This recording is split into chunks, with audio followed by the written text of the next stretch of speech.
I just received this big roll of Reflectix from Amazon, and since I'm going to be doing a few days of car camping later this week, I wanted to make a quick video about how to use this to block out the windows on your car. Now, as you probably know, if you've watched some of my other videos, I was living in my car for about a year, and this was a number of years ago, at which time I didn't have anything to really cover my windows. There wasn't a whole lot of privacy. People could kind of look into the car if they wanted to, and I just did my best to cover those windows with clothes or other things that I had that I could hang on those little brackets that come down. And during that time when I was making those videos, a number of people commented that I really should be using Reflectix as a way to block out the windows and have something very efficient to just stick in there and make it so that nobody can look inside. Now, for that style of car dwelling in which I was living in the car in suburban areas, I think it was more important to have the windows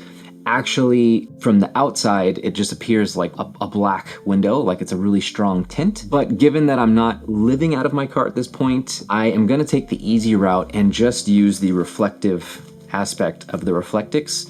And so from the outside of the car, you will be able to see this kind of metallic looking material instead of just a black window. But if I was going to be using my car to, once again, stay in like suburban areas where you don't want people to know that you're in the car, then I would probably go and get some sheets of fabric and then adhere them to the cutouts that I'm gonna make with this. But this is just gonna be the easy route for people that want to maybe go car camping over the weekend and don't necessarily care whether people know somebody's inside, because if you're at a campsite, you already know people are sleeping in their cars anyways, so it doesn't make a difference.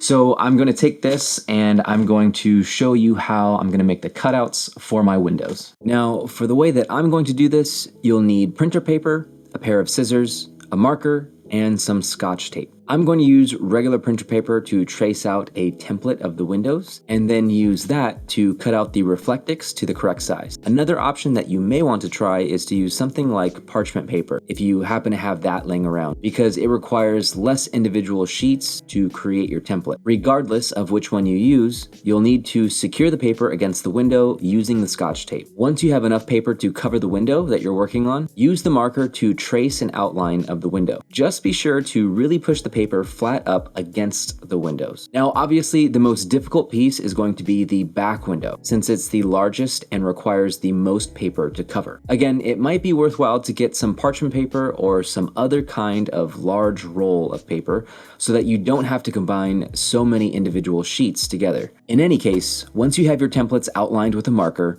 you'll need to cut them out using the scissors. I made it a point to cut a little wider than the actual outline, just to make sure that I wasn't cutting away too much. Okay, now that you have all of your templates, it's time to trace them onto the Reflectix. Just make an outline using your marker. You don't need to be particularly neat, and it doesn't have to be perfect. Again, just cut a little wider than your marking to make sure that you have more than what you need. Oh, and this was a dumb idea, I know, but don't do what I did and cut your window coverings directly over your bed, or you'll end up like me and cut into your sheets. Now, the final step is to take your Reflectix cutouts and try lining them up against your windows. You'll likely need to trim them down a bit so that they fit, but it's still a good idea to leave just a little extra around the edges, as this actually helps them stick into place. If you're extremely nitpicky, you'll probably be going crazy over the tiny little gaps that I have on some of the edges, but then again, I imagine that the type of person that's willing to sleep in their car probably doesn't care too much about that. Overall, I think the end result is pretty good. If you want to see where I go and how I end up using these window shades for my next adventure, subscribe to my channel. We can explore and grow together.